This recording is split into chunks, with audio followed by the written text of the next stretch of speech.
حضرت شیخ رحمت اللہ علیہ نے بھی آپ بیتی کے اندر نظر کے مسئلے سے متعلق مستقل عنوان قائم کیا ہے، نظر کی احتیاط، اور اکابر جو ہے کہ اس سلسلے میں کیا معمول رہا، کیا تاکیدیں رہی، وہ بھی حضرت نے ذکر کی ہیں۔ تو اسی ضمن میں قصہ امام غزالی کے احیاء العلوم کے حوالے سے لکھا ہے، فرماتے ہیں کہ حضرت سلیمان بن یسار جو ہے وہ اپنے ایک ساتھی کے ساتھ مدینہ منورہ سے حج کو گئے۔ حضرت سلیمان بن یسار جو ہیں وہ مدینہ منورہ کے فقہائے سبعہ میں سے ہیں۔ مدینہ کے 7 بڑے بڑے علماء جن کو فقہائے سبعہ کہا جاتا تھا اور لوگ مسائل کے سلسلے میں ان کی طرف رجوع کرتے تھے، انہی میں سے حضرت سلیمان ابن یسار رحمۃ اللہ علیہ بھی ہیں، تابعین میں سے ہیں۔ تو ایک مرتبہ وہ اپنے ساتھی کے ساتھ حج کو گئے، راستے میں ابوا منزل پر مقیم تھے، ان کے ساتھی نے دسترخوان لیا اور کچھ کھانے پینے کی چیزیں لینے کے لیے بازار گیا۔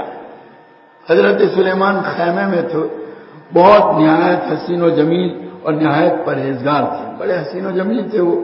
ایک بدوی عورت نے پہاڑ کی چوٹی سے خیمے میں بیٹھے ہوئے ان کو دیکھ لیا۔ وہیں ایک قریب چھوٹی سی پہاڑی تھی، وہاں ایک بدو جو ہے اپنے گھرانے کے ساتھ رہتا تھا خیمے کے اندر، اس کی بیوی نے ان کو دیکھ لیا اور جو ہے ان پر وہ عاشق ہو گئی، فریفتہ ہو گئی، پہاڑ سے اتر کر ان کے خیمے میں آئی، برقع بھی تھا، ہاتھوں میں دستانے بھی تھے، ان کے پاس آ کر برقع اٹھا دیا۔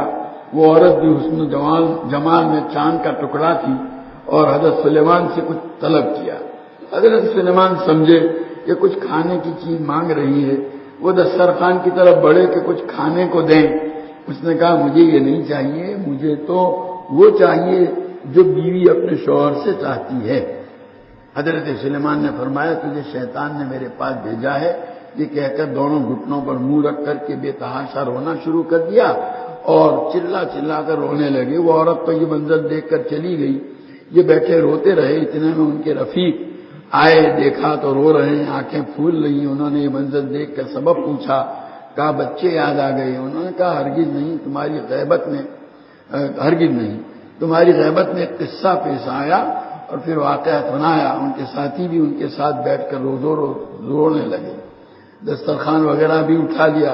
حضرت سلیمان نے یسار نے پوچھا تم کیوں رو رہے ہو؟ انہوں نے کہا اس پر رو رہا ہوں کہ اگر میں تمہاری جگہ ہوتا تو مجھ سے صبر نہ ہوتا۔